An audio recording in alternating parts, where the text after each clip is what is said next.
Right. Good morning, everybody. I'd like to thank you all for coming this morning. Apologize for being a few minutes late, but we're going to go ahead and get started with our monthly meeting. So thank you all for coming. This is our agenda this morning. By the way, I'm Ed Poniatowski. I'm with Focus on America, and this is our agenda. We'll take a look at it really quick. We'll start off with a welcome prayer and a pledge. Review our vision and mission statement. Then we have Raf Ahmed is going to talk about our clothing donation drive and how that turned out. We have with us Mr. Clay Parikh, who is our very own in-house election integrity expert. He's going to talk to us about SB 30.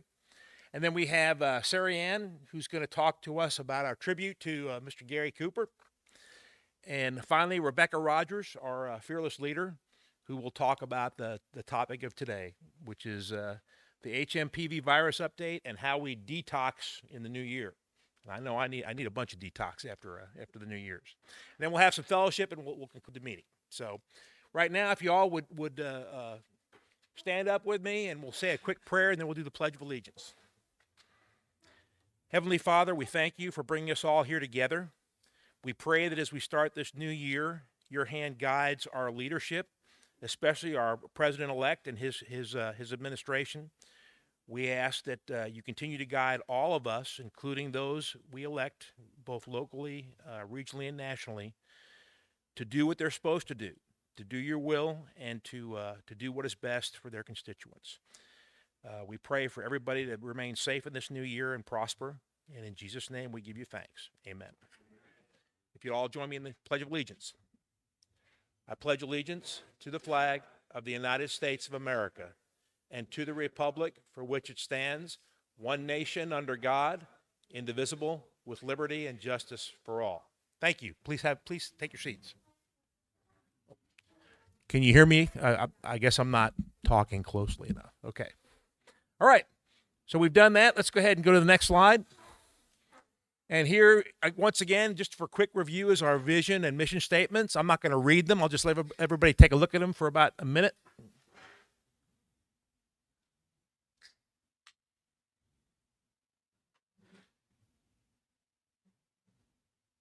Just to kind of remind us what we're all about.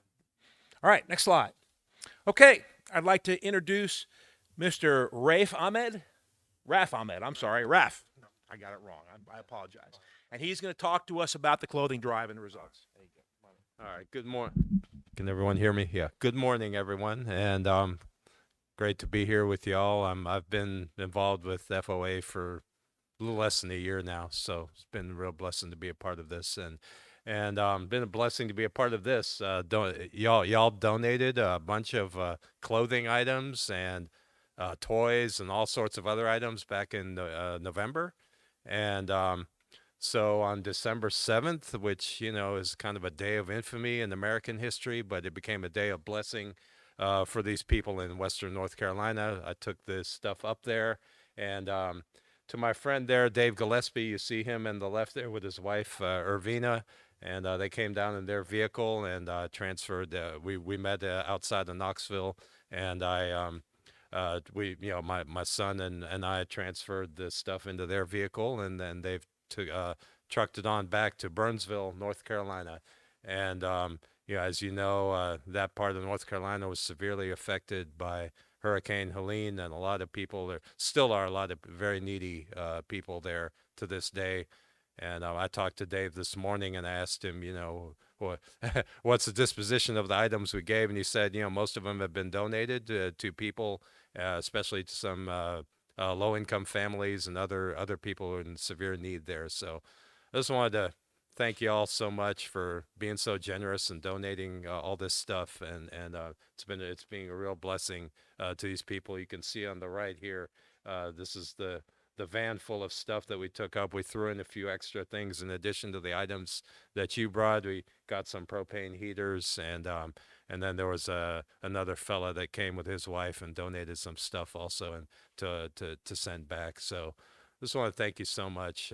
God bless all of you for reaching out to these people and helping take care of their needs in a disastrous situation. And really that's what, it's part of what being an American is about. So it's reaching out to people in need. and not doing it through the government. So thank you so much. God bless y'all. Thank you, Ref. Appreciate it. All right. Next, I'd like to introduce Mr. Clay Parikh, who's going to talk to us about HB 30. Clay?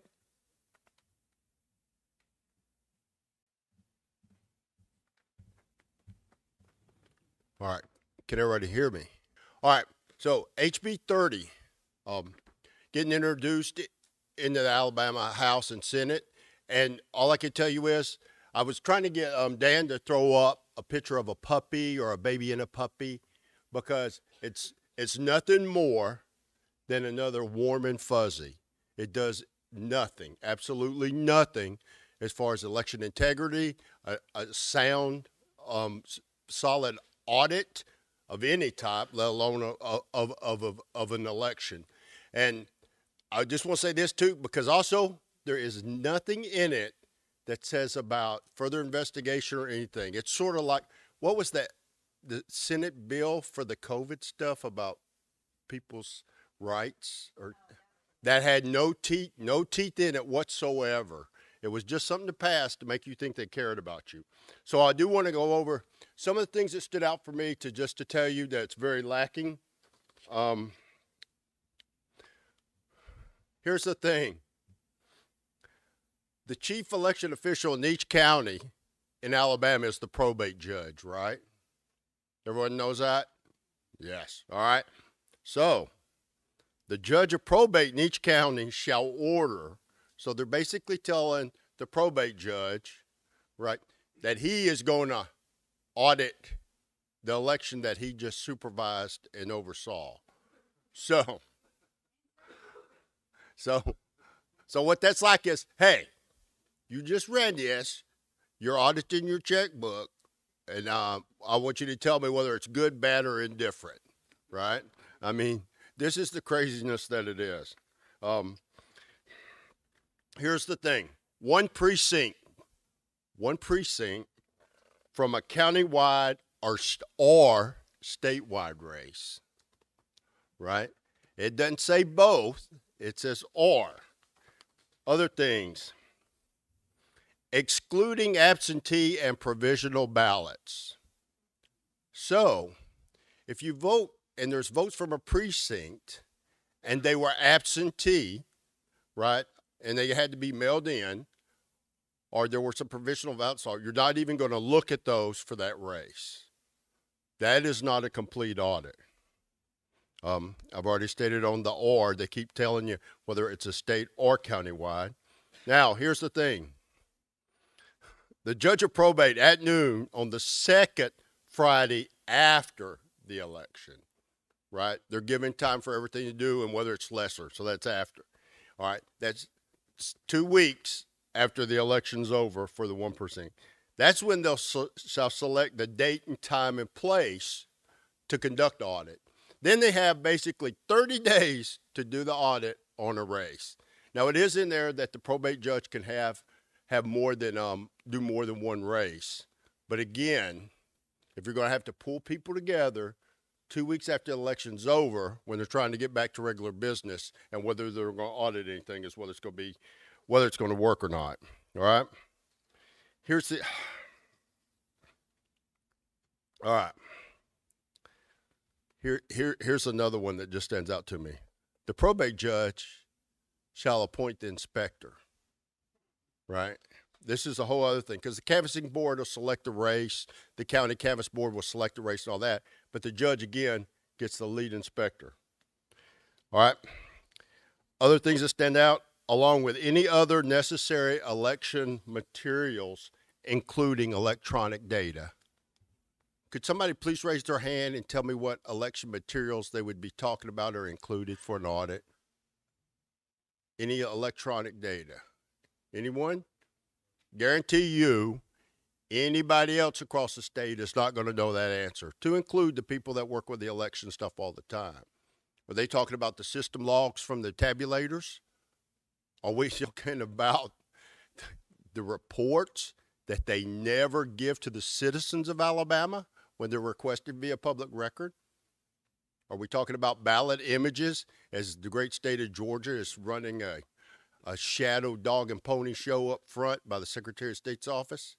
Are they talking any of that? You don't know. Again, this is going to be at the discretion of the probate judge. Or it could be the thumb drives that go back to. Oh, boy.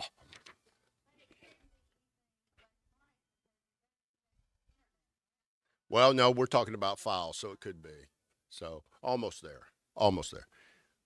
But these are exactly the points. It's convoluted. It's not specific. When you're talking about an audit and what you're going to do, anybody that's done system test and analysis will tell you, you need a detailed list of everything that's required in order for you to conduct the audit, do the testing, right? From the components, from the tools you'll need, and everything else. This thing is just way too general. Now I'm getting to the good part. So if you audit something and you're going to verify something, you are not going to do it in the same method that you conducted the original. Anybody that does system test analysis will tell you this, right? But here we go. May conduct a post-election audit by manual tally or by use of precinct ballot counters. What does that mean? Your glorious DS-200.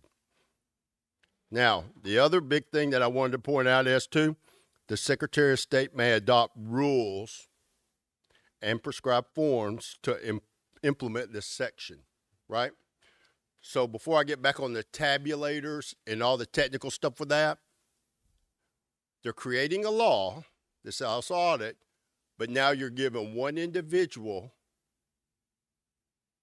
in the government the authority to create rules to control how that law is conducted. This is never, ever a good thing. It will run away quick. Probate judges with that. So besides that. So here's the thing, and I just got through talking this because I was just in Atlanta before I got sick. And I was talking in their Capitol. We did a press conference, and we talked specifically about their SDK cards, the size of them, when they have to replace them. Now, as somebody who's tested and know the vendors, I could tell you that happens, and it can happen. You're supposed to be scheduled. You have to test the systems because before you put the machine in operation, it's got to be tested and checked. All this is supposed to be pre-planned. In Georgia, they're swapping them out way before it's required. Now, in this rule, they're telling you you have to use the tabulators that were tested and set up, but they couldn't be used in an election. So now either the probate judge is going to plan for this and have tabulators set for the side, not using an election, but did you check the software? And I'm only bringing this up, and this is just one aspect of when you go back to using the same tools, is these machines, in order to do this, you've just overcomplicated the process. This rule does nothing to address any of the complications with that. It doesn't get specifics. There's no specifics on investigation or anything of what's done if there's issues, except for the probate judge, of course, in his report gets to make recommendations. So again, you have issues auditing your checkbook, and I asked you about it. You could just give me the recommendations, and I guess that's what will follow. Again, no teeth or nothing. This is very lacking. It's not statistically significant to even be considered an audit. It's nothing more than a little dog and pony show performed, just like the LNA test, to give you a warm and fuzzy so you think everything's functioning okay, when it is not, right? So this bill needs a lot of work. So it's to be rejected. And two, they need to get somebody involved besides the legislator. Get somebody who's done some system test and analysis, maybe knows a thing or two about election systems, to advise these people on how to write appropriate law. So if we can to the next, you need to take pictures right now, right? Yeah, and they've been emailed. But if you want to, take pictures because all these people need to be contacted and told that HB 30 is lacking. And the people of Alabama are tired of dog and ponies and warm and fuzzies. They want real actionable law.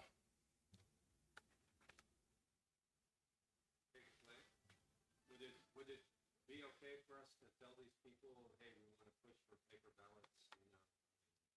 Is that appropriate? All right. So for us in this state, we're ES&S, which is express vote, which is a ballot marking device, right? So and that's only for handicapped people with disabilities, however you want to justify it, although anybody can use them.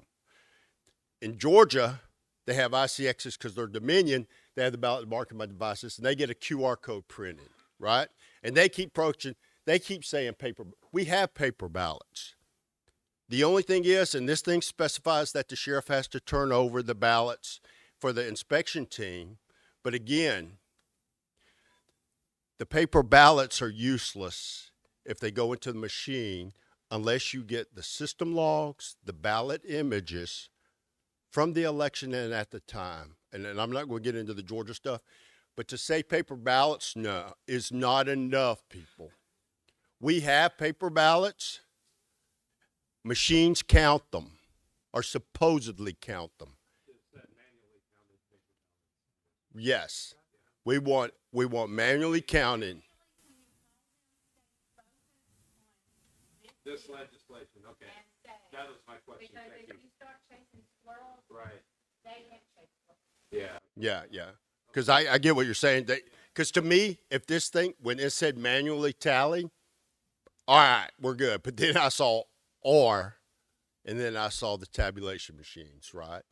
And they're going to try to say optical scanners, and each state, believe me, I'm dealing with a lot of them. They try to fuzz it up. You want it manually counted, or people are saying hand counted. Paper ballots is not enough because the machines are the issue. Hey, I'm not part of the RIA. For anybody that don't know that, that's the Rebecca Intelligence Agency. But but it has been rumored that is the rumor, down on the street in Montgomery. But again, I'm well associated with some of the other three letters, but not that one. So if one of the representatives or a senator contacts you, right? Believe me, I'm from Kansas and other states, have contacted me and asked me questions. That's within their right to do that and to ask to look at sections of their law or how I interpret it. Excuse me. That's completely okay. But to bring a bill, that's exactly the same. Because I can tell you, too, in Georgia, it's the same thing. I'm sure, Rebecca, you have a badge for down in Montgomery? Yeah. See, once you're a registered lobbyist, they give you a badge, and you have to be registered, even just to start being up there and socializing and talking in the Capitol.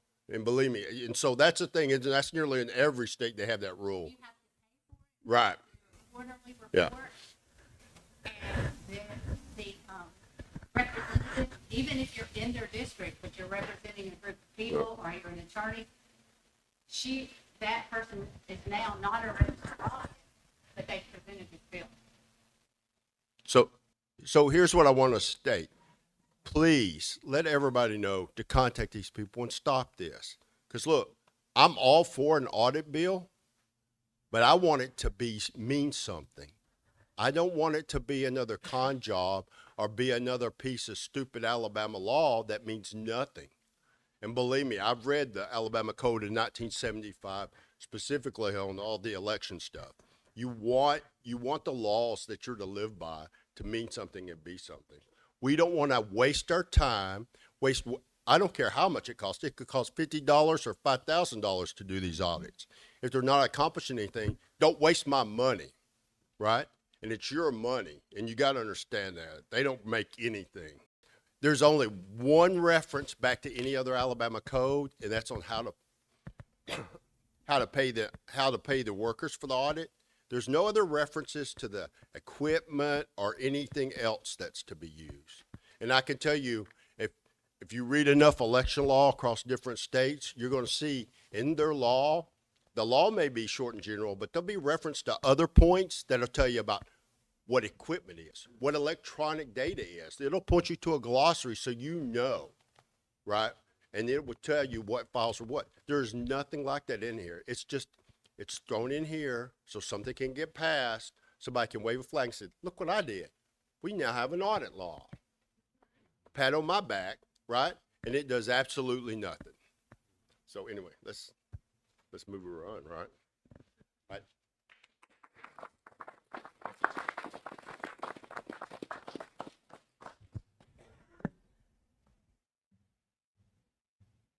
Thank you, Clay. I'd like to now introduce Ms. Sarianne Riccio, who will talk to us about the end of a local legacy regarding our gracious host here at Black Patch. Sarianne?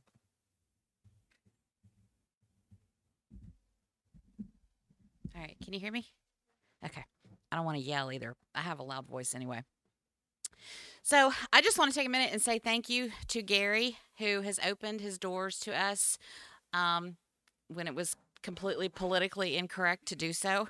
In 2020, when Rebecca started FOA in a little meeting in Panera, I think, and had a handful of people, and then approached Gary and asked if we could come in maskless and sit next to each other. And he said yes, willingly. And my first time coming in was, I think it was November 2021, maybe? No, it was 2020. November 2020. And I walked in and I almost cried because I realized that there were more people than just me wanting to refuse muzzles and not stand 6 feet away from people. The place was packed.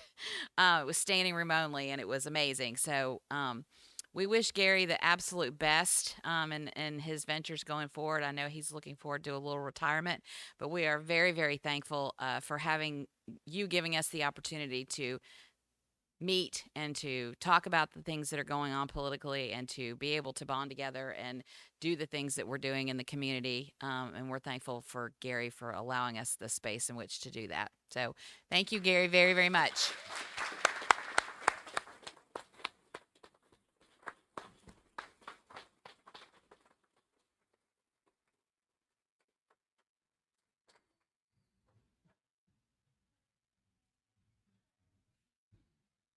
All right. So without further ado, I'd like to introduce today's guest speaker. She really needs no introduction. She's our founder and fearless leader, Rebecca Rogers. She's going to talk to us. She's the co-founder of Sparrow Health and Performance.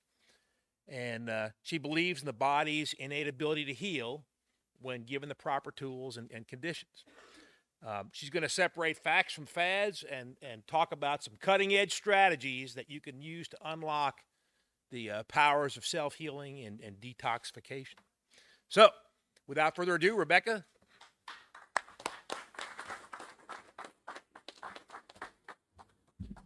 Okay, first and foremost, I would not be here if it were not for God and Dr. Calderwood. So give Dr. Calderwood a big round of applause. Hey, I know each of you know him and first I have to say, if you've tried to contact me since Thanksgiving and I haven't returned your call or I haven't done that, I've had severe phone issues. They think perhaps before it's getting to the VPN, it's being networked somewhere else. So I've had people, some texts will go through, some voicemails will go through, but not all of them. And I've had people reach out to my son and say, hey, is your mom okay? Because it's not like her to not answer. So I just want to apologize if you tried to contact me and I didn't respond. It wasn't on purpose. And I also, as I was going through this, my parents have been having some major health challenges. And I've always thought Dr. Calderwood was special. But the way after the past month of dealing with primary care physicians that have let my dad crawl out of an office and tell him this week that they'd see him in a year, knowing he couldn't walk, he couldn't breathe. it makes me even more thankful, and I know it does you, for people like Dr. Calderwood, a man of God. So, now then, I'll get a little bit political. I know you would expect absolutely nothing less. So Senator Orr, as he spoke about at our last meeting, will be sponsoring we does not have a bill number yet, but last year it was SB 246. This bill will take the Alabama Department of Public Health out of the business of telling you can or cannot have a religious exemption in the state of Alabama. So what we need you to do is to be very proactive. Last year, it sailed through the Senate without an issue. Where we had the problem was when it got to the House Health Committee, and Representative Paul Lee, Representative Paul Lee is the one who stops any good health freedom bill. So we were asked if we could get ahead of this, to go ahead and get ahead of this. We want you to call the health committee. This will be emailed to you as well, but it has every health committee's number and email on there. A phone call is always best, but it also doesn't hurt to do both. What we want you to do is to tell them to support Senator Orr's bill that will take the Alabama Department of Public Health out of issuing religious freedoms for vaccines in children. I don't know about you, but the last time Christ died for me so I didn't have to go through Scott Harris to get my religious exemptions. So that's the way I believe. If you believe, we're going to be asking you to call and really focus on these things. It is not in session yet, but we really need you to get on this and start calling them. I will tell you, the people that supported it last year, it was Arnold Mooney, Rhett Marks, Susan DeBose, Jeff Sorrells, and Craig Lipscomb all said that they would have voted for it if Paul Lee had called it up for vote again. So be sure and tell those guys, thank you. Please start talking to your health committee meeting now, because if we start working it now before they even get in session, it's going to put them on notice that we are on our toes. We're paying attention to what you're doing. Those that were good guys, we appreciate what you did last year. Pat on the back. Now let's go. So when we ask you to do this several times over, once is not enough. They're going to get one call and then they're going to forget about it because they have so many other people in their ear. So please make sure that when we send you these requests that you pick up the phone, less than 5 minutes, leave them a voicemail and say, hey, I really want you to do this. If their voicemail is full, because once they start getting a lot of calls, miraculously their voicemails are full and they don't erase them for weeks and weeks and weeks and weeks. So send them an email then. Calls are always better, but then send them an email. And the reason we don't give you a template to go by is because, as Senator Orr spoke about at the last meeting, those template emails, they just go, oh, they didn't even take the time to they're just copying and pasting. So put what you believe. It doesn't have to be anything elegant, just a simple sentence. I don't believe that Scott Harris or the Alabama Department of Public Health should tell me whether I should or should not have a religious exemption. Simple. Put your name, telephone number, and go on. That's the message you can leave when you do that too. And sorry, I can't speak without my hands. So next slide. Okay. Monday's a very important day, right? So do you guys remember Sarah Maccabee? Her husband was a J6 prisoner. He was a sheriff's deputy. Sarah Maccabee recommends this is the road home for our political prisoners that are J6ers. We're assuming and praying that they are released, the ones that were nonviolent. So you can make a donation if you would like. This is to help support them in their transition because they've been in for a long time, to help their families, to get them on the road home. So you can donate at j6roadhome.com. Or Kathy O'Brien, you guys remember our friend Kathy O'Brien? And Vandersteel is going to pick some up, and they are taking donations through AmericanMadeFoundation.org. We are not aware of any others. That does not mean that any others do not exist. But you guys know that Sarah came and spoke to us. We know that that's very well vetted.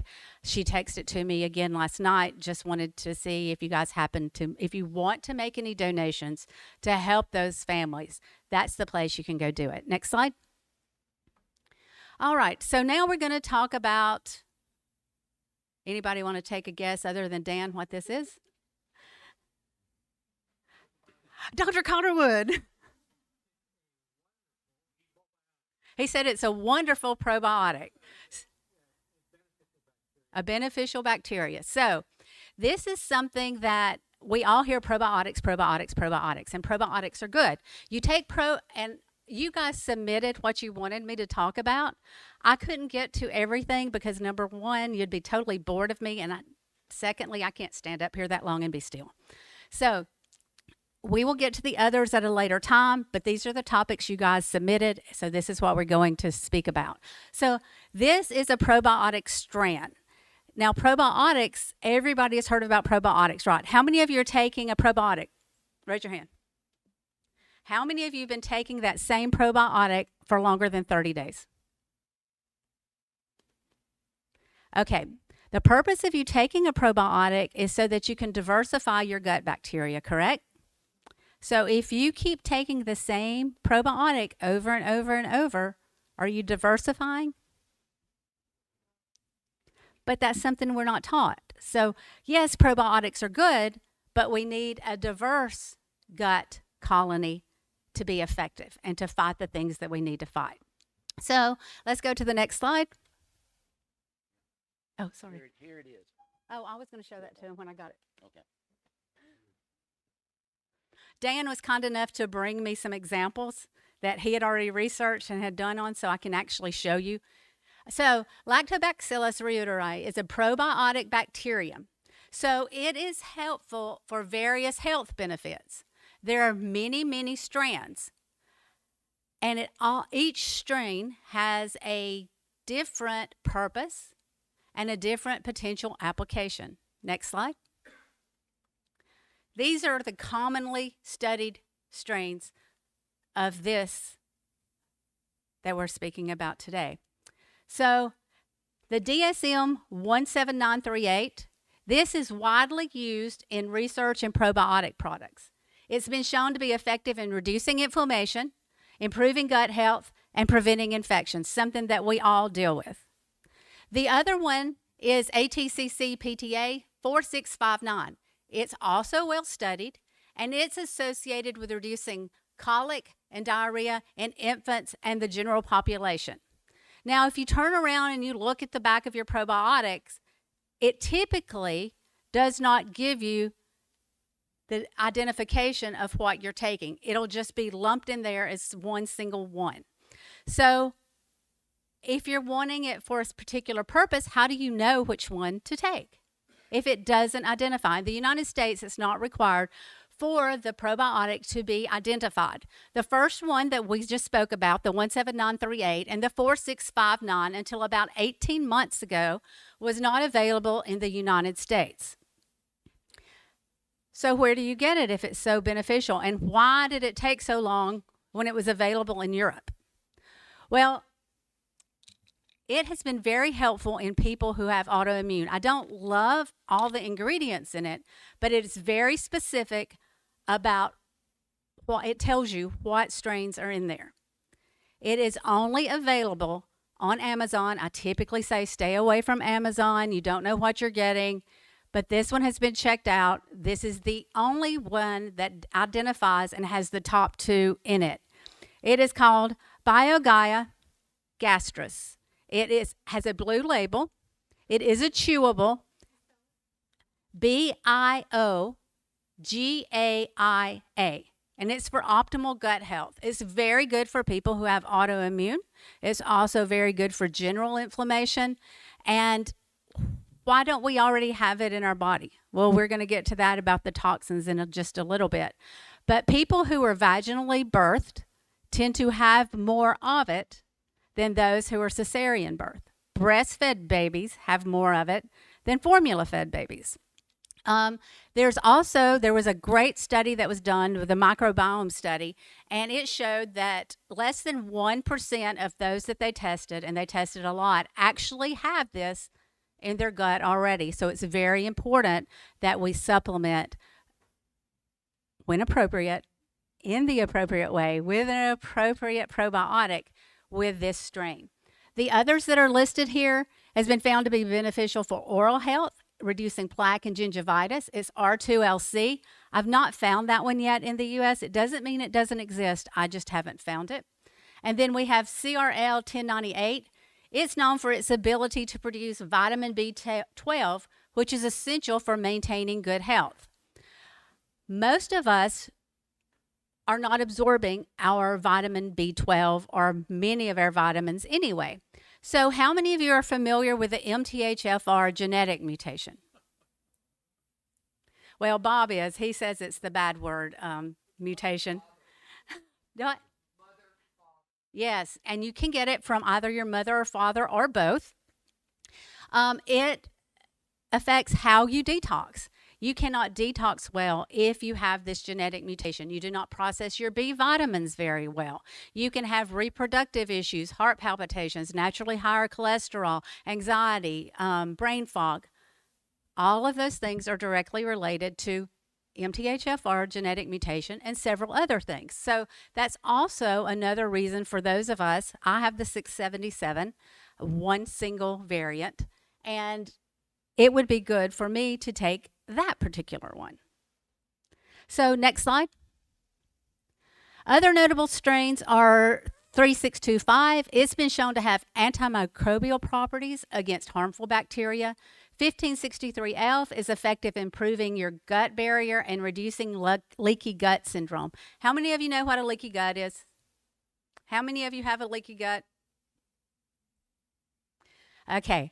This 3242 has been shown to lower cholesterol levels. Again, that's an important one for those of us who haven't taken good care of ourselves or who have the MTHFR or just genetically predispositioned to have naturally higher cholesterol. Just out of curiosity, how many people in here are on a statin? Okay. How many of you that are on a statin have joint aches and pains? Okay, how many of you have heard of the book, The Great Cholesterol Con?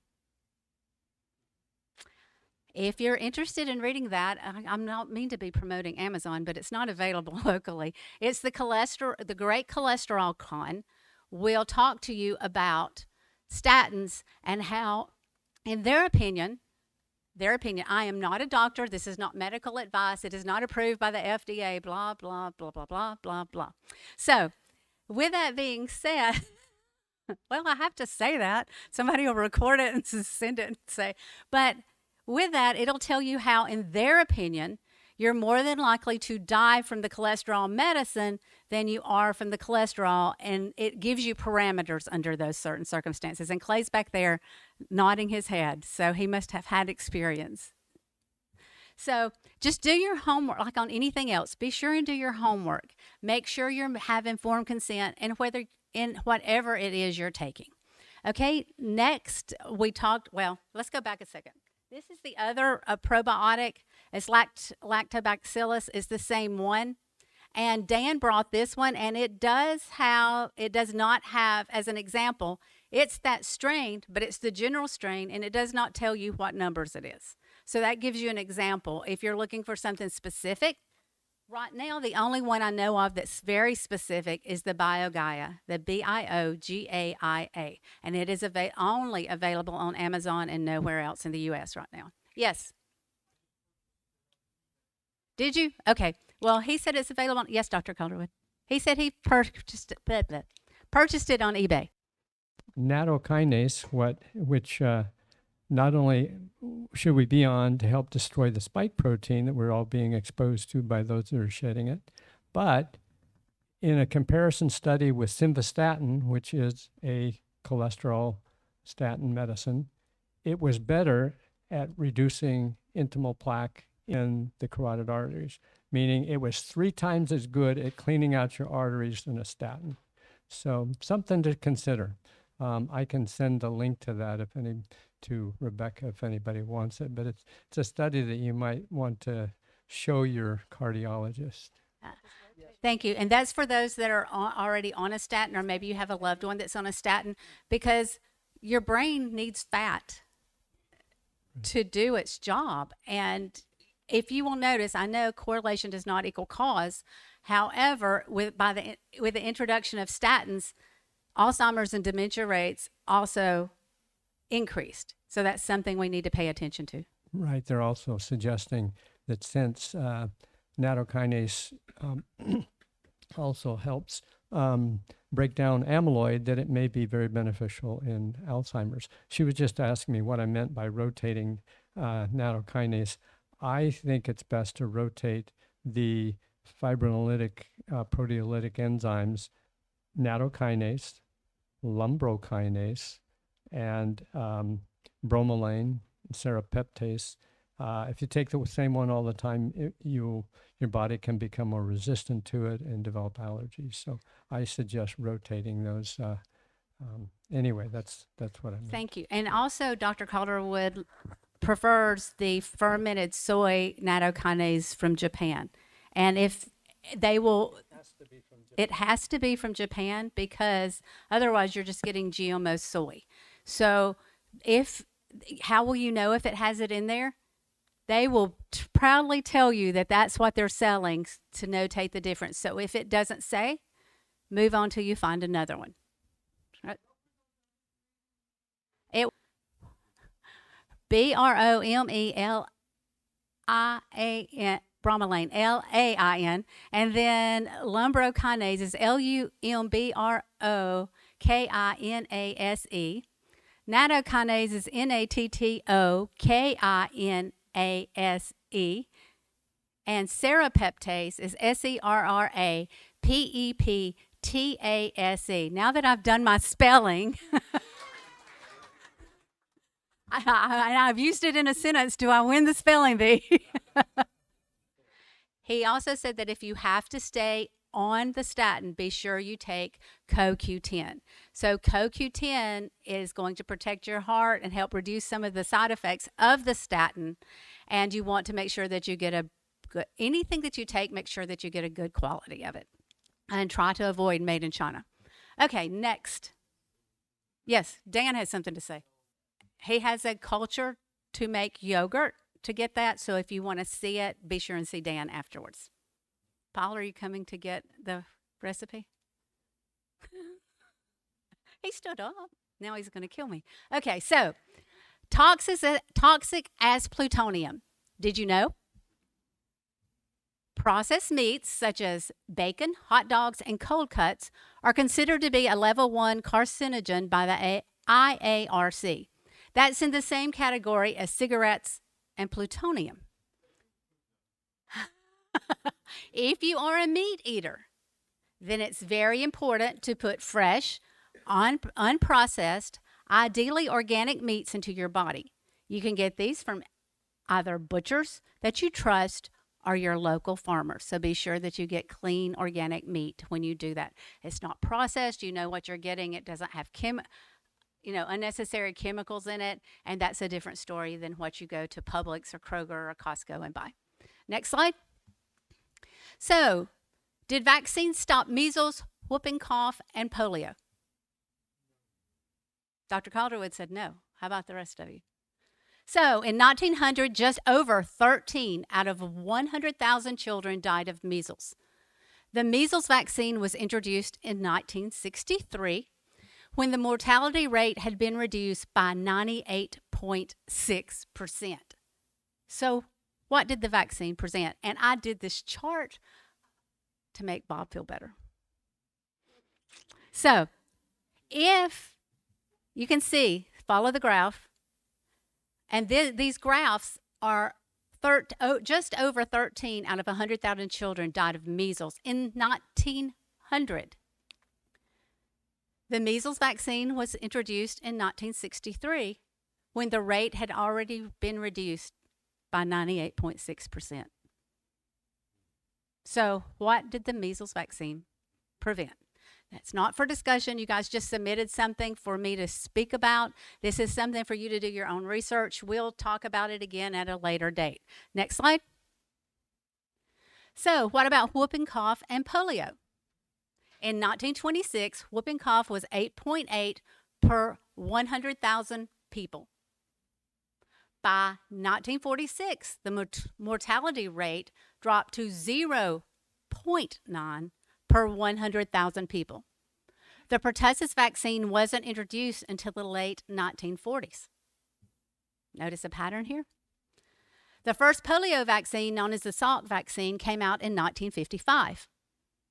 By April of that year, more than 200,000 children received the vaccine. The vaccine caused 40,000 cases of polio, leaving 200 children with varying degrees of paralysis, and killed at least 10 that we can trace. If vaccines saved humanity, why did the mortality rates drop before their invention?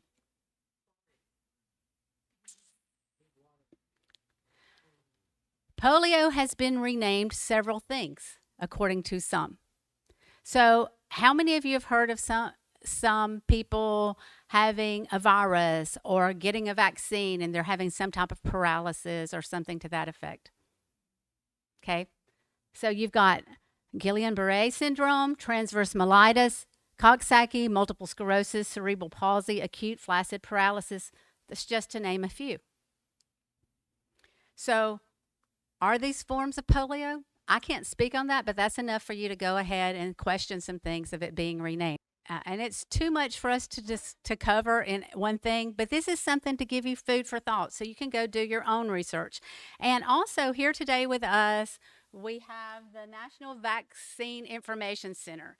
So she is here. She is here. There's some information back there that she has for you that you can see back in the corner. Raise your hand.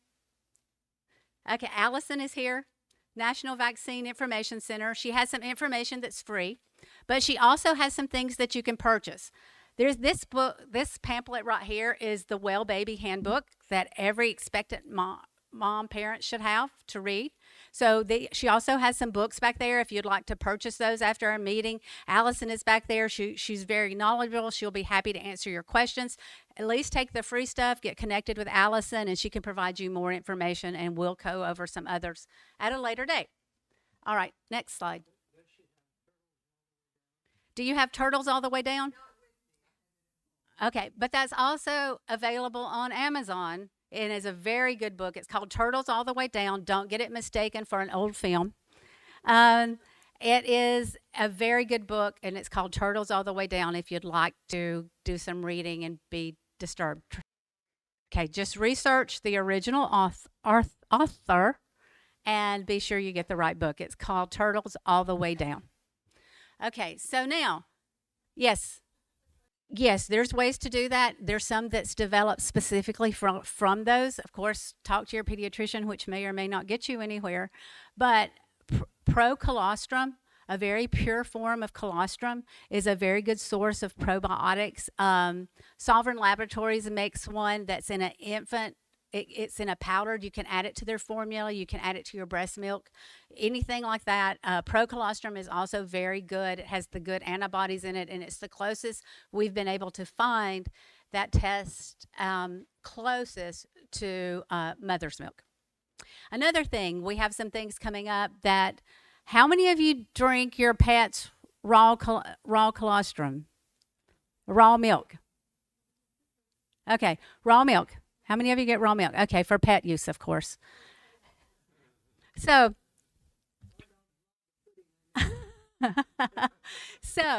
with that, everybody talks about, and some of you may have heard it, and before I studied, I did too. It's like, well, raw milk has all this bacteria and all these things that are wrong with it.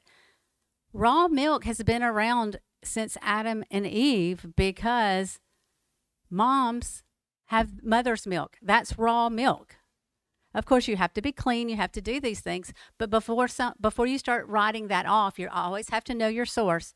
But be sure you research your raw pet milk and get it from a reliable source. Okay, so HMPV, how many of you have heard of it? How many of you know that China is just shutting down, putting on masks? It's rampant. We need to pay attention. They've put out press releases. It's already, someone in the U.S. has already died from the first case. Okay, next slide. So, what is HMPV virus? Is it new? But they're playing it like it's something new and to be feared. So many ask about the metapneumovirus. It's neither new, it's neither rare. It's a common respiratory illness we often see in winter. It has been in circulation, as far as we know, at least since 2001. The majority of the population has already been affected, already has antibodies for it. By the time they turn 5, you've been exposed to it in most cases. So most people have natural immunity to HMPV. There have been questions raised by some experts that question if the COVID vaccine makes the population more susceptible to not only HMPV, but other viruses as well. So that's some more food for thought. Just like other flu viruses, it may cause respiratory illness, pneumonia, especially in the elderly or those who have immunocompromised systems. But there's no need for elevated fear. You guys submitted this as one, so should I be afraid of this? What is it? It's going rampant in China. It was all over the news that the first case in the U.S., someone had died from it. So just, again, educate yourself. Don't be ruled by fear. God is bigger than any fear. Most of us here have already been exposed to it and have antibodies since the time we were 5. So no, in my opinion, I am not scared of HMPV. And Dr. Calderwood said we have lots of tools to fight it if you are exposed. Yes, Kathy? No, it's been around for, no, I don't think so. I think it's just fear-based. Let's see if we can create some fear and go from there. All right, so now it's my turn, right? All right, so we're going to talk about, I got to go to mine. We're going to talk about detox. How many of you have seen on TikTok or Facebook or Instagram all these people doing parasite cleanses, and they're doing all these sea moss detoxes, and they show you pictures of parasites coming out and all these kind of things. Yeah, so do we need to detox? Absolutely, we need to detox, but we also have to make sure that we do it in the best way that we can.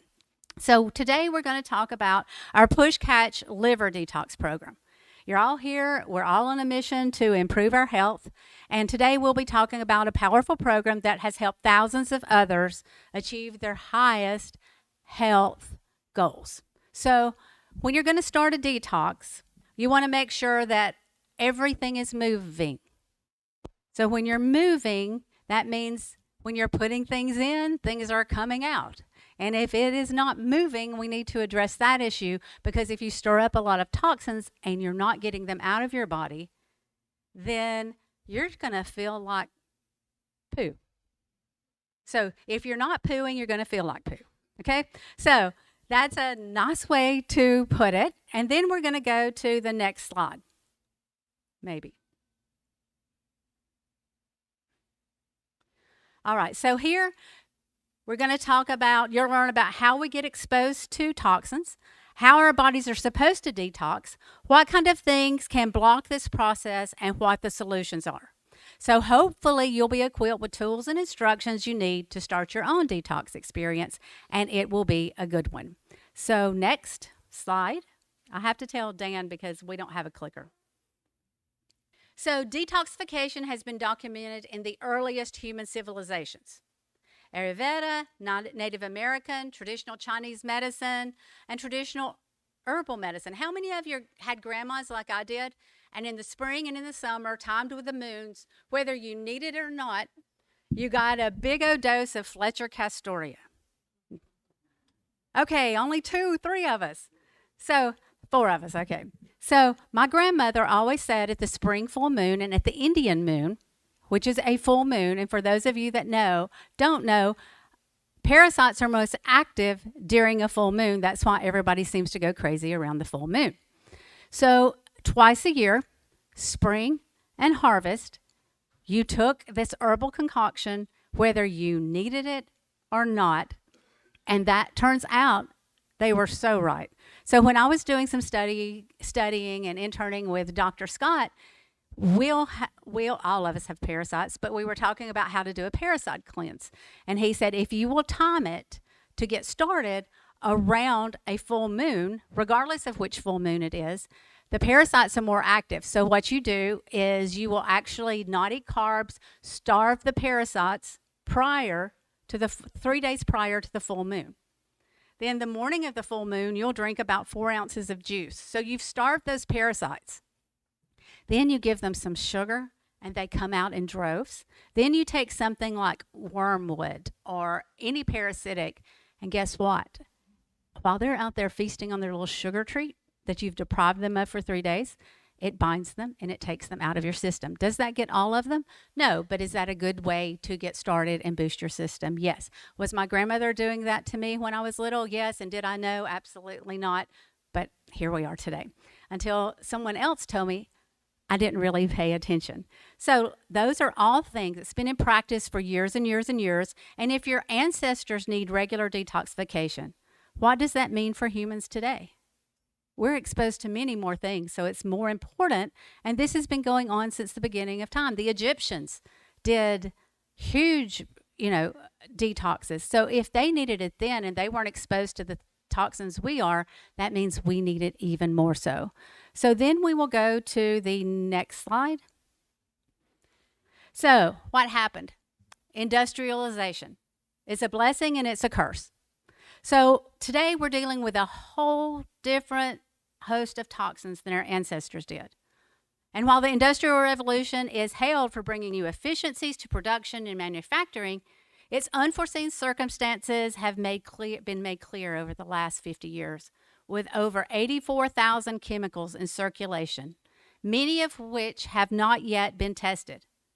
According to the CDC, over 300 of these chemicals are found in our body, some in 98% of the population.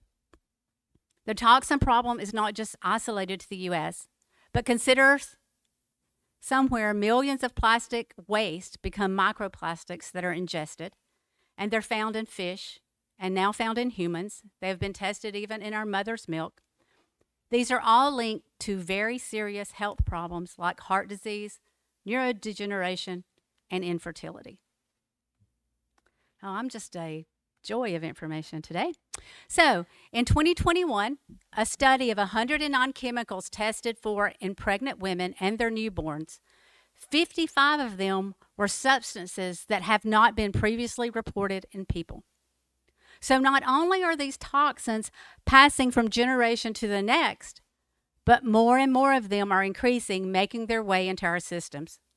So how are we being exposed, and what exactly is the problem? Next slide. So the sources of toxins, next slide. Sources of toxins, you guys already know this. So environmental toxins are found nearly everywhere, from airborne toxins in our food and water supply, pesticides, preservatives, artificial color and flavoring, heavy metals like mercury, even hormones and antibiotics are found in our food supply. Drinking water can be a major source of toxicity from dumped pharmaceuticals, added chemicals like fluoride and chlorine, metals, parasites, and the list just goes on and on. But let me tell you something. Most of the people are focusing on, we've got to get rid of parasites. But God, in his infinite wisdom, knew what he was doing by giving us parasites. You're going to go, whoa, I know you're crazy, but this is beyond crazy. Did you know that parasites are there for a reason? If you clear off the parasites, you're going, before you adequately address heavy metals, you're going to make yourself sicker and the parasites are just going to come back. We have to deal with heavy metals before we deal with parasites, because parasites are there to ease that toxic burden on your system. Did you also know that candida, mold, and funguses also do the same thing? So they take some of it, not that they're good, but just think how bad you would feel if you didn't have those things. So it's important that you get with someone and you address these in an appropriate way for your body. So next slide. So here we have, even our everyday household and body care items carry risk for toxin exposure. Air fresheners, scented candles, cleaners, detergents, skincare, deodorant, hair products all contain harmful volatile organic compounds or hormone disrupting substances like parabens and phthalates. Everything from our daily skin lotion to building material used for our home and office. So did you know the average woman puts over 30,000 chemicals in her body every single day? It's measurable within your bloodstream within 30 seconds. How many of you used Lysol during COVID? I know you're now afraid to raise your hand. So Lysol, if you'll turn around and read the back of it, it says you must wash your hands after exposure. It says on there, if inhaled, it can be harmful to contact a poison control center, and it may cause respiratory issues. But what were we doing with it? Everything. We're supposed to spray down everything. I went to one particular chiropractor, and they were wiping down everything, and he had his Clorox wipes, and I said, I don't want to put my face down on that. Have you read the back of it? Well, no, but we're trying to kill. I trust my immune system more than I do those Clorox wipes. So let's not do that again anymore. Soap and water works better. So those are some things you don't want to kill. Your purpose of your microbiome is everywhere. And you've got to have the good guys and if you kill 99.9%, how much good guys are left to fight off the bad guys? Not very many. So next slide. Again, while there are quite a few external toxins our bodies have to deal with, we can't forget about internal toxins. As humans, we generate waste products internally through the metabolic process. And those waste products have to be detoxified just like environmental toxins do. These waste products are metabolites that can accumulate in our tissues if there is a deficiency of a necessary enzyme or protein. Blood sugar, insulin, and hormone imbalances can produce metabolic waste products, or in cases of leaky gut, bacteria fragments, even good bacteria fragments and endotoxins. All of these can cause excessive oxidative stress or inflammation in our bodies.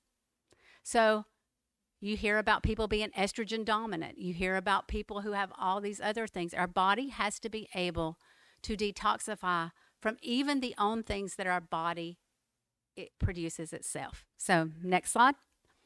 All of this exposure starts to add up, and even though our bodies are equipped for detoxing most of these substances, when we're being exposed on all fronts, both internal, external, they begin to accumulate in your tissues and your cells until the load is so high that our bodies can't keep up. This is when our toxic burden exceeds our body's detox capacity. Toxins like heavy metals, radiation, they reduce defenses like your GSH, your SOD, and your nitric oxide, and it increases lipid peroxidation and free radical damage. This depletion and oxidative stress can lead to chronic inflammation, infection. It can have endocrine disruption and gastrointestinal complications, which all disrupt normal detoxification. So pesticides, triclosan, BPA, all impair our microbiome as well as disrupt our endocrine health. These physiological effects can lead to the development of many conditions, from allergies, infertility, diabetes, autoimmunity, and different types of disease and cancers. So next slide. This situation can cause a wide range of symptoms, some that are more obvious, like poor digestion, but there are others that most people don't really associate with toxicity. So like your poor immune health, odor sensitivity. Did you know odor sensitivity can be a sign that you are chemical sensitivity, your body can't detox? So let's say you go to church on Sunday mornings, the nice lady in front of you decides to wear her cologne and it gives you a headache and nauseates you. That's a chemical sensitivity and your body's not able to really detoxify that. Depression, anxiety. It's helpful to take into account of these symptoms using a symptom tracker to determine if you're needing a detox or not. But I'll let you in a secret. We all need to detox. We live in a toxic world. Toxins like heavy metals, those are all things that we're all exposed to in an everyday life. So next slide. So what exactly does detoxification look like? What's necessary and different and efficient? What's an efficient program? Why do I not have to go to TikTok shop? Why should I not go to a TikTok shop and buy my detox? First, I'll tell you about the concepts of detox directionality, how it goes, how it plays through your body. Then we'll discover just what biosynchronous activation really is and what we have to do to detox. We can broadly state that detoxification is an essential part of any functional medical model. There's specific components of this process that has been researched by a doctor named Dr. Shade, and it's found to be most critical. In this segment, we're going to cover why we need optimal detox, the stages of detox, and the systems that drive detoxification, like your NRF2 pathway and the antioxidant detox protein repair super system. So we'll also discuss detox principles like directionality, the importance of bile movement, how it goes through your body, and if it comes in, we need to get it out. Next slide. So this shows you a good flow, the optimal direction of detox. So your cell, it goes to your blood, your liver, your kidneys, your small intestine, and hopefully elimination. So we established in the beginning the issue with increasing toxins in our world, right? But how is the body supposed to deal with all these toxins? Our body was designed with a beautiful natural detox system that was built for eliminating most types of toxins. So when or if the body is properly detoxing, and I have to say if because it's a challenge for all of us, it will move or push toxins out through the natural detox pathways on a conveyor belt kind of thing. So toxins enter the cell, then they go into blood circulation, then into the liver where they go into specific transformations, and then into the small intestines. There they are caught through specific transformations, and they into the small intestines, and then they're hopefully eliminated through your kidneys, your GI tract, and finally out in the toilet. I hope you make it to the toilet. This gives us more of a macro view of the optimal direction of your detox and how it should ultimately work. So let's talk about the next slide and what we can do. So toxins, we have phase one. We need to nick it, link it, move it.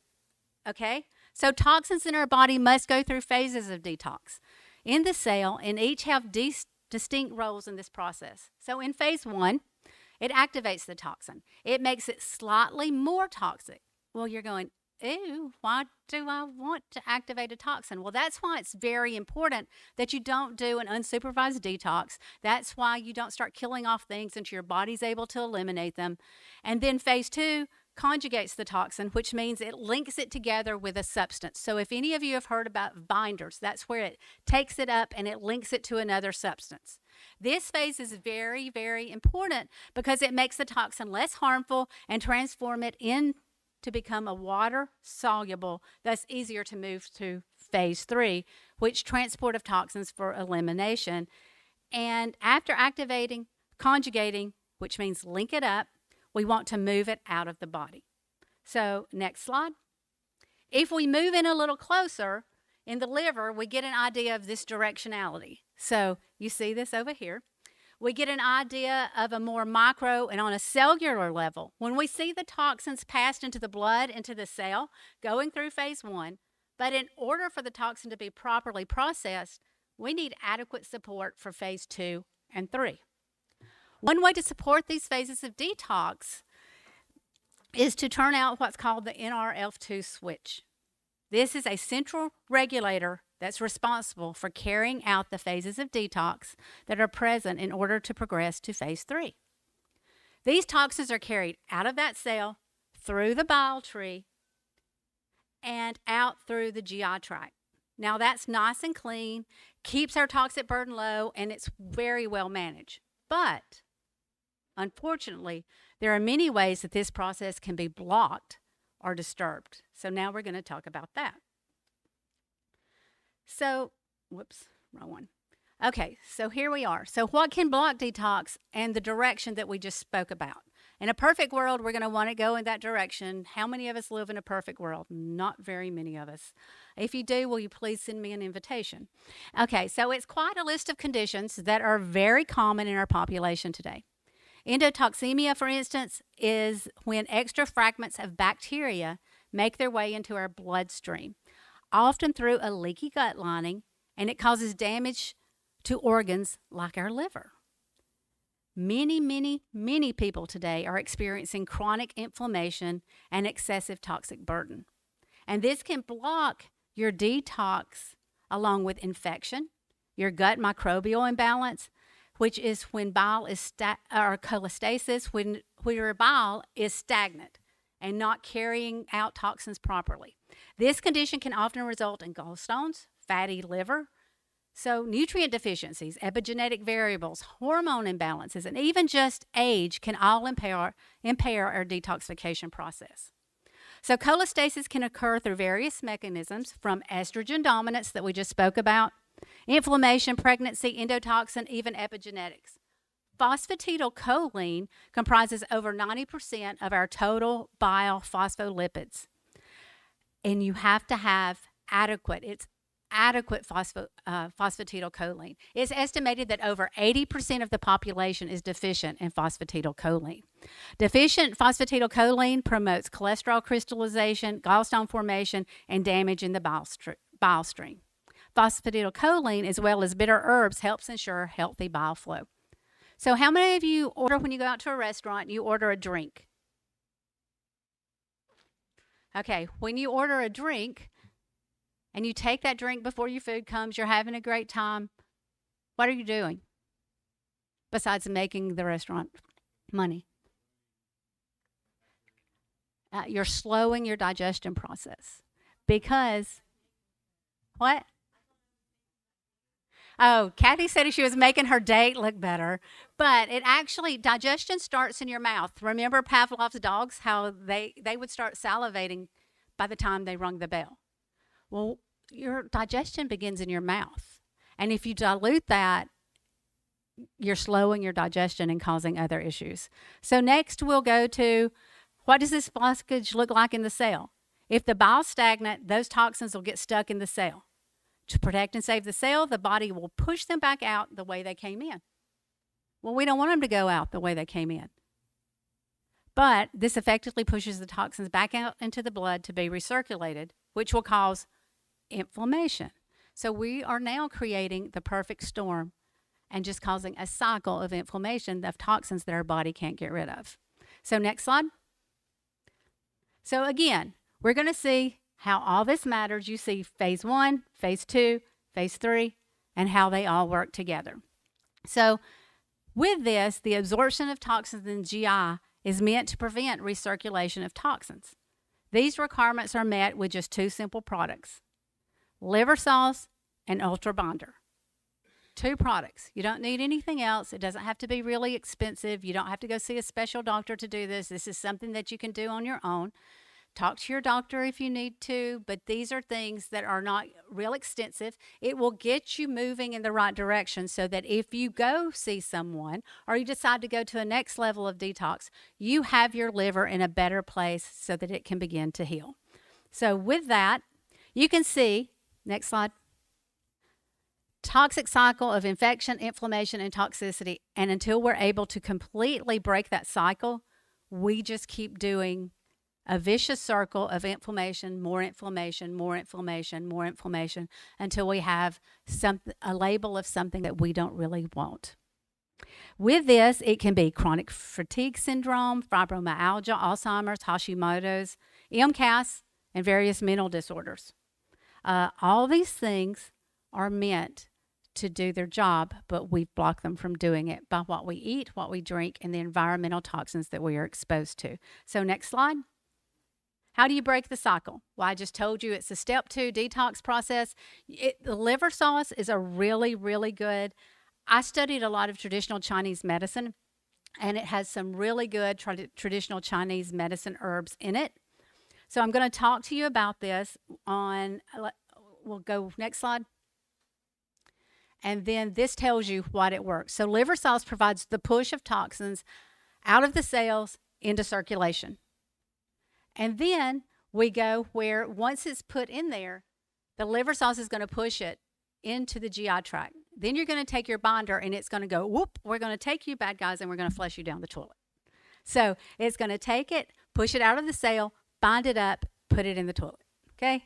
We can make a little jingle out of that. That Ed's going to lead us in just a minute. So next, next, I'll tell you about what's in it because I want to know what's in everything that I'm taking. So you have bile flow generation in the top. So you have myrrh, gentian, dandelion, solidago, phosphatidylcholine, silymarin. Then you have the immune tolerance and mast cell stabilization of DIM, quercetin, lutein, and your NRF2 detox activators are also quercetin and the R-lipoic acid. All of those things are in there to naturally support your body. So in the ingredients, next slide, you have an ultra bonder. It has activated charcoal, bentonite clay, IMD, which intestinal metals detox. It's actually silica. Silica, your body is always deficient in silica if you have heavy metal. If you have an overburden of heavy metals, your body is always deficient in silica. That can affect our hair, our nails, our skin. And with that, we're going to supplement and give your body what it needs of silica so that it can do its job. It has zeolite, chitosan, aloe, and the acacia. So next slide. This tells you all about it. You guys will be able to take this with you. We're going to email it to you and tell you all about it. So the activated charcoal, how many of you already know about activated charcoal? If you get a stomach virus, good, that's great. So it binds to harmful toxins and it modulates your inflammatory response and it may prolong lifespan and delay of age-related changes. IMD, we just talked about. It binds methyl mercury in your intestines and helps move it out of the body. So instead of having something separate for just your heavy metals or just for this binder or that binder, it has an all-in-one product. So next slide. So the push-catch difference, what sets it apart. And then we've got, next slide. So it's a bioavailability problem. Traditional supplement delivery, tablets, capsules, and powders. Because most of us have gastrointestinal issues, your body can't absorb it. You take those Costco vitamins or those Walgreens or any of those, they're ending up in the landfill because they're not bioavailable.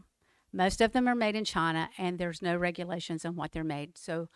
A lot of them have been tested to contain heavy metals. So they have low potency and efficacy, inconsistent absorption rates, due to bio-individuality, and a lot of people have trouble swallowing. Next slide. So here, to really understand, these are liposomes. So to really understand nanoliposomal technology, we have to understand liposomes. Liposomes are tiny delivery vesicles with a phospholipid double layer. These vesicles deliver water and fat-soluble nutrients and protect the nutrient from breakdown while it's going through your body. The medical, cosmetic, and even agricultural industries have long recognized the use of very small versions or nano-sized, don't get it with nanoparticle bad things, or nano-sized liposomes as they closely resemble the same tiny lipid molecules our body already uses to transport nutrients. So next slide. Again, nanoliposomes mimic nature. It simply means very tiny. Really tiny, a billionth part of is what it means to be exact. So the body produces its own nanoparticles to move triglycerides from the GI tract into the cell, and there are multiple phospholipid enzymes for metabolizing these vesicles. From your cell membrane, it's got to be nanoparticles for it to adequately be used. Next slide. So then this just talks about it more, the difference. It does water-soluble compounds and fat-soluble. How many of you during COVID took ivermectin? Most of us. Did you take your ivermectin with food? Dr. Calderwood did. It's a fat-soluble, which means if you take it with a meal, it helps it do its job better. All right, so next slide. Chemistry and composition.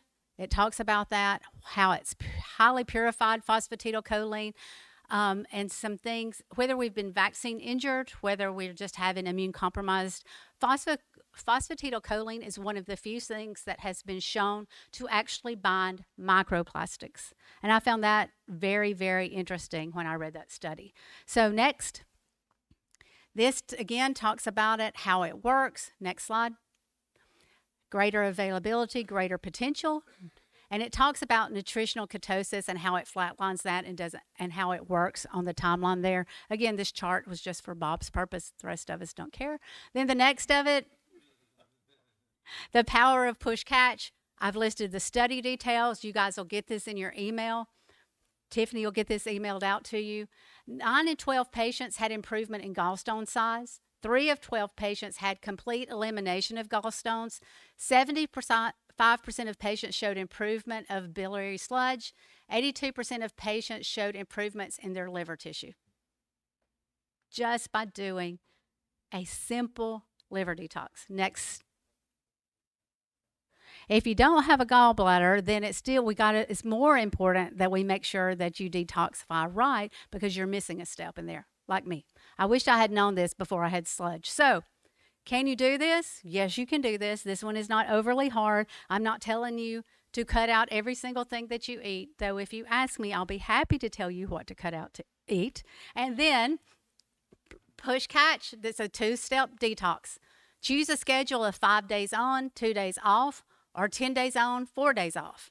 You start here, so you're going to take a liver sauce or something comparable. You're going to do it first thing of the morning when you wake up. You're going to wait 30 minutes, because it's going to push it in. Then you're going to take your Ultra Bonder with water. You mix it one of these sticks in 8 ounces of water. You drink it 30 minutes after taking your liver sauce. And then you wait another 30 minutes before you eat, because this Ultra Bonder will also bind up the other medicines or supplements that you're taking. So that's why there's a waiting period between it. But that's a really simple process. We don't have to get overly complicated. Those are things that you can do. Next slide. So these are things that liposomal glutathione. How many of you know what glutathione is? Okay, for those of you that don't know, this is overly simplified. Dr. Calderwood could explain it much better. But glutathione, think of it as the Pac-Man that goes around and eats up the bad guys that your body can't get rid of. Okay? Everybody understands Pac-Man. So it's your body's master antioxidant. It's another thing that as we age, it goes down. As we're exposed, our body's depleted of it. So glutathione is your body's master antioxidant. It's something that could be helpful. AMPK charge is a metabolic activator. It helps with ketone production and healthy blood sugar levels. Not necessary. We're just some things that I could tell you about, because some of you asked about blood sugar. Some of you asked about glutathione. Next. Then you've got an ultravitamin. Let me tell, have any of you read the study about Centrum and it containing heavy metals? How much heavy metals Centrum has in it?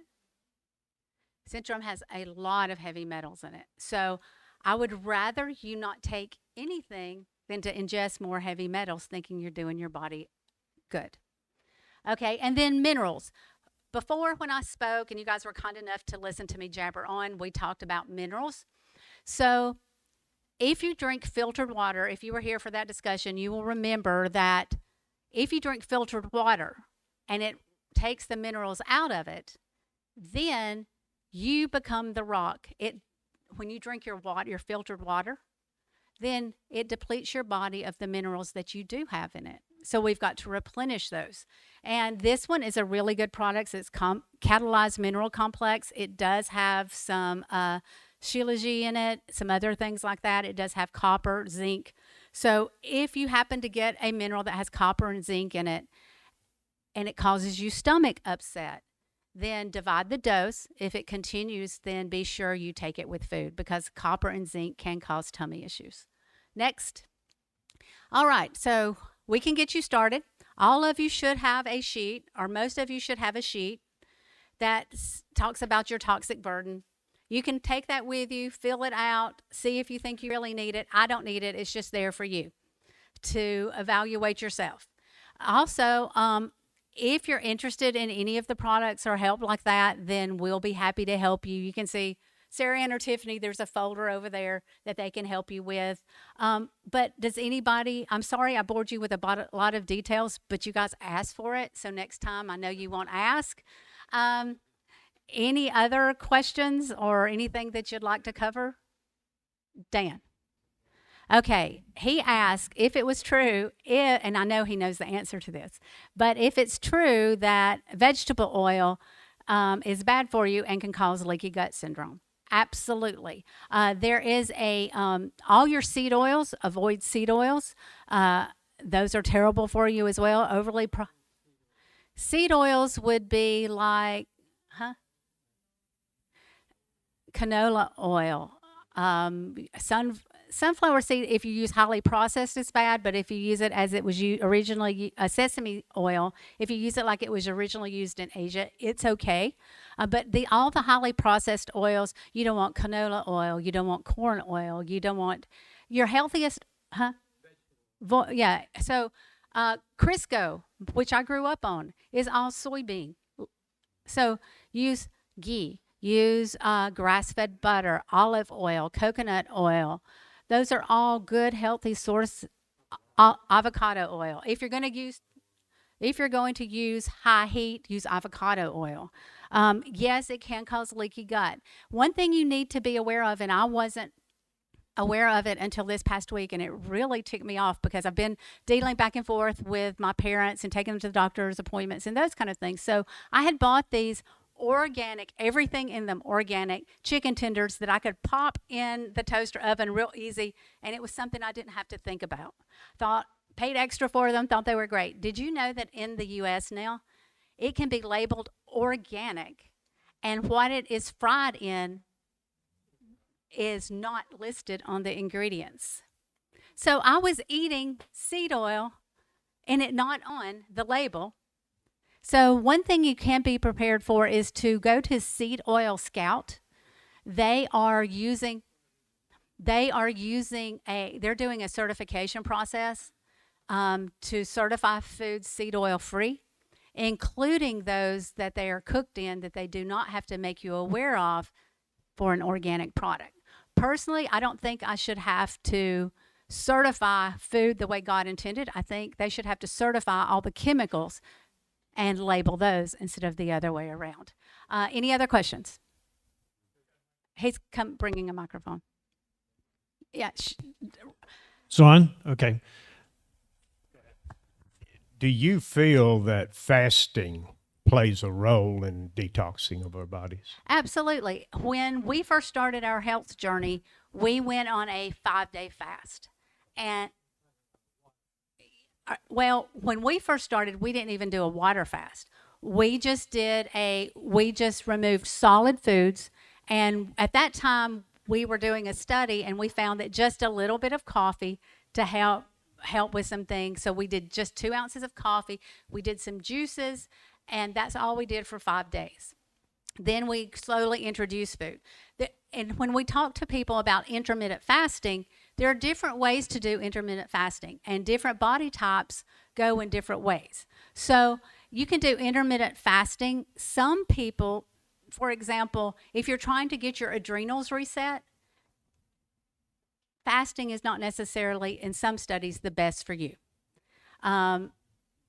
It's better for you to eat small meals and to stop eating after a certain time. A lot of us will come in late, we'll snack, we scroll in front of a blue screen until we go to bed, and then we wonder why we don't sleep well. But intermittent fasting, whether you do 16 hours eating or 8 hours eating, all of it is known to reset your immune system and help produce newer and healthy cells. So those are very important things if you can do it, but not everyone can do a water fast or a juice fast. And actually, your juice fast, you need to be very careful with a juice fast, because with a juice fast, you're putting a lot of sugar, especially if it's not organic. You're putting a lot of pesticides in your body in just huge amounts, and you're feeding those parasites and the candida, whatever it happens to be. Did that help? Okay. Hey, I have a question before the next one. Since you've turned me into a food Nazi, I look at all the labels now before I purchase, and I've noticed over the last couple of weeks that the labels have removed the bioengineering products. I don't see them as much. Have they been taking that off intentionally? I don't know, but there have been some where they've moved them to the other side of the box, so it's not as conspicuous. So it's not even close to the ingredients. So I don't know. I don't have an answer to that question, but I know they have moved the bioengineered where they have to label it by law now. It's supposed to be labeled if it contains bioengineered foods. Bioengineered foods can be 100 different things. We don't know what it is, but it is what it says it is. It does not have to be put on the ingredient label or close to the ingredients or where it says other ingredients. You may find it under the company's name and their address are on the other side of the box. Wonder why. Just like now my organic chicken fingers, I can't eat those because they were fried in seed oil, but it wasn't on the label. How was I supposed to know that? Okay, next question. Give me a second here. Ladies first.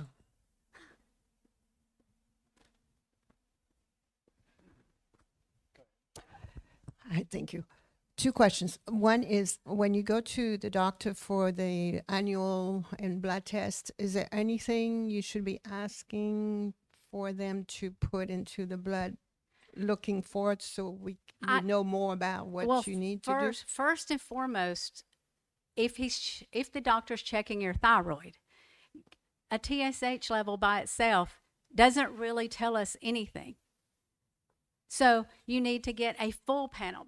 For example, if your TSH level is in a normal range, the typical doctors, not Dr. Collier, but typical doctors are going to say, oh, you're fine, you're within range. Or you're not within range, here, take this. They're not going to talk about this level is more optimal than this level, or that you need magnesium or iodine, or they're not going to check those things. But there is a full blood panel that has your TSH, T3, free T3, T4, and TPO. And you should have your doctor should be running those. If not, find another doctor. So it's called just a full panel? Yes, but you can ask for that. You need to check your omegas. With blood work, you can check your omegas to see how your seed oil may be affecting you that way, or how your lifestyle may be affecting you that way. Those are all things that you can check. Your vitamin D level. So your vitamin D level, if you go to a industrial medical complex doctor, they're going to tell you 30 is fine for your vitamin D. Well, you want your vitamin D between 70 and 100. So you've got to be your own advocate. And I can tell you this, Wednesday, my dad went to the doctor, and he has seen this doctor for years. He's his primary care physician. My dad could barely walk out of there, short of breath. He's having an arteriogram done on Wednesday in Birmingham. Prayers appreciated. And he can barely walk. That doctor told him, well, Mr. Rogers, I'll see you in a year.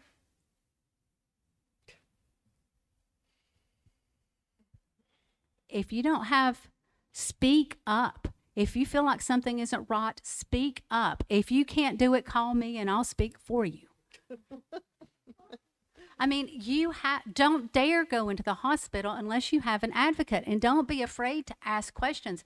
I can promise you, I've seen Dr. Calderwood ask more questions and just patiently ask them, and he welcomes the questions. If your doctor's not that, maybe it's time you look for a new doctor. Okay, sorry, ran over. Thank you. Second quick question. How do you feel about the bone broth? Not diet, but bone broth can be really good for some people. If you have histamine issues, but it needs to be good quality bone broth, you need to start small to see how your body responds. And there is if you can't make your own bone broth, or you can't get it from the farmers that we see, there is a good brand at Publix. It is grass-fed. It is bona fide, and it's in the frozen section at Publix. I don't know who, and Sprouts has it. But start very small. If you have a histamine issue, though, bone broth is not for you, or at least start with chicken, not beef. It can cause a histamine response in a lot of people. So if you're one to break out in hives or itchy or, gurgly, any of those things, you're going to have to work on some things before you introduce bone broth. Either way. Yes. Are you familiar with the Yucca app, Yuka? Yes. And would you recommend that for people when we shop? You're going, again, just like me, the Yucca app said my chicken fingers were fine. But you have to be, and just, I have also done this, very, very, very guilty of many things, but this is another thing. I get in the habit of buying the certain things and I forget to look at the label because I've bought them forever. Those labels change. Don't just assume because it was safe, it's always going to be safe. Or there are other things, like, for example, pure encapsulations. How many of you have heard of that brand and think it's a great brand? Do you know it's owned by Nestle now?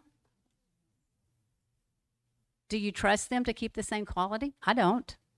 Did you know that their fish oil that they recommend and the fish oil that most of the doctors write for you to take by prescription, that it is not tested for heavy metals? So I've seen several people that would come in for bioscans and it would show their body needed fish oil. They're like, I've been taking fish oil for 10 years. It would also show they had lots of heavy metals. So the first thing we do is switch their fish oils. And I had one lady who, she told me, she goes, you wouldn't believe the difference that's made in my life. I mean, something so simple, but you have to be your own advocate. It's trouble. It's aggravating.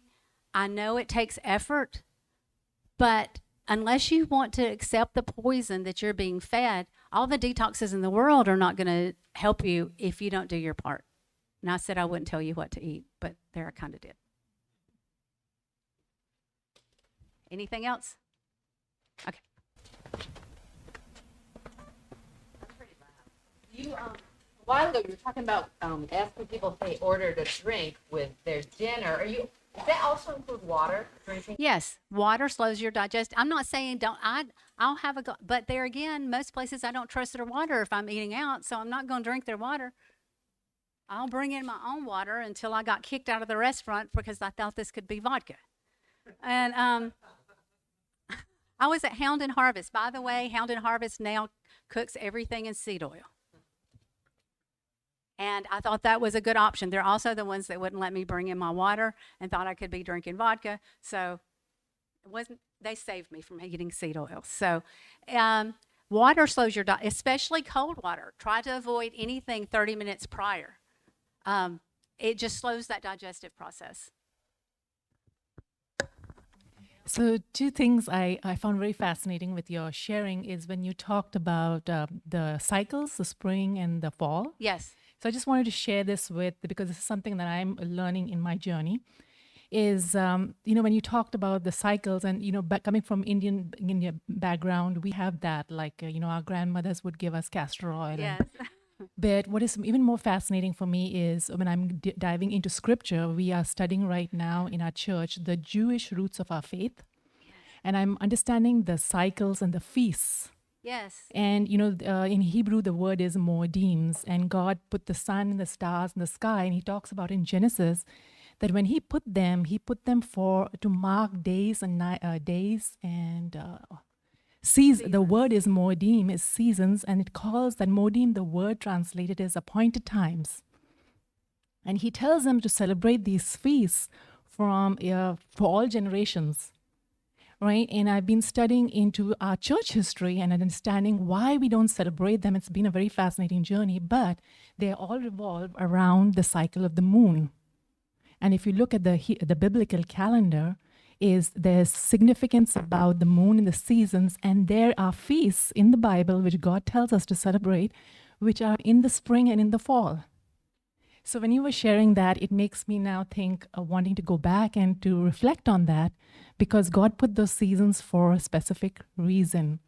And so that was very fascinating. But my question I wanted to ask is,